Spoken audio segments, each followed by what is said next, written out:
book is Frederick Douglass, Prophet of Freedom. We want to turn now to the debate over police funding that is currently at the center of a budget battle in New York City. Last night, New York City officials agreed to an $88.1 billion proposed budget, which includes a $1 billion cut from the city's police department, or reallocation of those funds. Joining us now, the mayor of New York City, Bill de Blasio. Mayor de Blasio, good to have you with us this morning. So it seems you haven't pleased anyone. The people who say you're taking money away from the NYPD at a time when crime is going up, and others who say you're just moving money around to other departments by moving it outside the NYPD and putting that on other balance sheets. So walk us through a bit this new budget, specifically as it pertains to the NYPD. Yeah, Willie, this is really profound change, and it's a moment where we need profound change in this city, in this country. We're taking $1 billion out of the NYPD. We're reducing the size of the NYPD. We're reducing overtime. We're moving some of the functions the NYPD does now. They will be replaced by civilians handling those functions who can do them better. And we're going to take that money and put it into youth initiatives. We got to help young people, particularly in this tough moment in history. So we're taking money from the police, putting it into youth initiatives. I think that will help us be a safer city in the future, that investment in young people. And then we're taking another $500 million and creating recreation centers, community centers for young people, broadband access for young people who live in public housing. These kind of investments, and then other reforms. We have to be in a constant place of reform. So we're going to get rid of solitary confinement in our jails. We're going to take this moment in history and amplify it by taking the Black Lives Matter symbolism and putting it all over this city, including right in front of Trump Tower.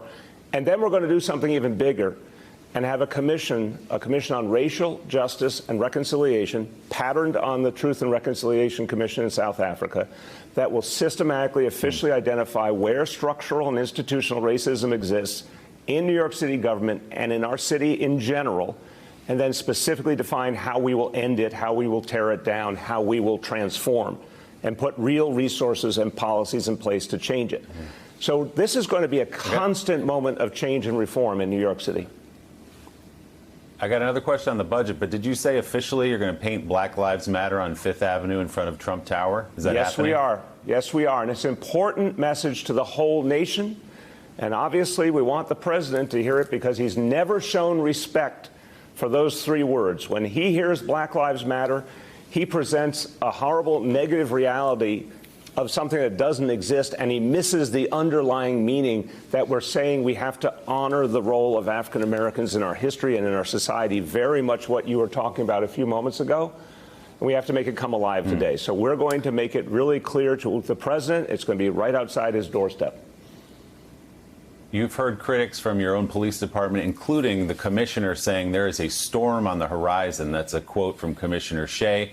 He says we're just seeing the beginning of the iceberg that's coming in terms of crime in New York City. Again, this isn't off the record. This isn't the police union. This is your own commissioner, who's worried now that these cuts will make worse the crime that has gone up in the last few weeks in terms of shootings, and that started well before the pandemic. Do you worry about quality of life in New York City in terms of crime with these budget cuts? Willie, we have to keep people safe. The way we engineered this budget is to make sure we can keep our patrol strength consistent. We're going to save money in a lot of ways, but still keep the number of officers that we need on patrol in our communities. Our biggest problem right now is that the pandemic has shut down the criminal justice system, so our courts are not really operating. Those who need to be off the streets are not at this point. That's a lot of what the commissioner's talking about. We need to fix that underlying problem. We need to see prosecutions of gun violence by our DAs. There's a lot that has to happen quickly to address the safety issue. But at the same time, we have to recognize that when we're investing in our young people, we are going at another one of the issues around crime. If we don't give positive alternatives to young people, police have been saying this for generations. If you don't put positive alternatives out there for young people, you're not going to be safer. Mike Barnicle has a question for you, Mr. Mayor. Mike? Mr. Mayor, the former resident of Trump Tower, where you are thankfully going to paint Black Lives Matter, on Fifth Avenue. He is basically running for re-election under the premise that he's trying to convince people, white people especially, that he and he alone is the person standing between us, white people, and them. He's been doing it consistently throughout his entire career, but now he's doing it consistently as President of the United States. When that happens, and it is happening, I would submit, does that not put enormous pressure on any police department, but in this case, the New York City Police Department, enormous pressure on them? And how do you deal with the inequity of that pressure on one specific municipal unit, the New York Police Department? It's a great, great question, Mike. And you're right. Donald Trump is following the footsteps of Strom Thurmond and George Wallace in trying to tell white America he will be their white savior. And I think it's incumbent upon all of us as white people to say we're not looking for a savior. We're not looking for Donald Trump to keep a racist institutional reality in place. We are actually trying to transform this country. If we don't transform America, we're all going to be hurt. It can't be the America it was meant to be. And so I think when it comes back here, what it says to me is for our police, we've got to recognize, by the way, we have a majority people of color police force here in New York City. So we have to honor and respect the crucial role our police play, but also recognize that there's been a long history of inequality and racist realities in police forces all over the country, that we have to address it, cleanse it, change it.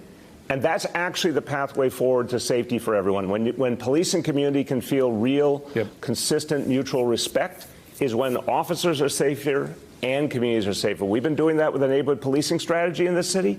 We've seen the way it heals, but we've got to make more change now, because if we don't deepen that reform, we will never be able to be as safe as we need to be. All right, Mr. Mayor, thank you so much for being with us. We greatly appreciate it.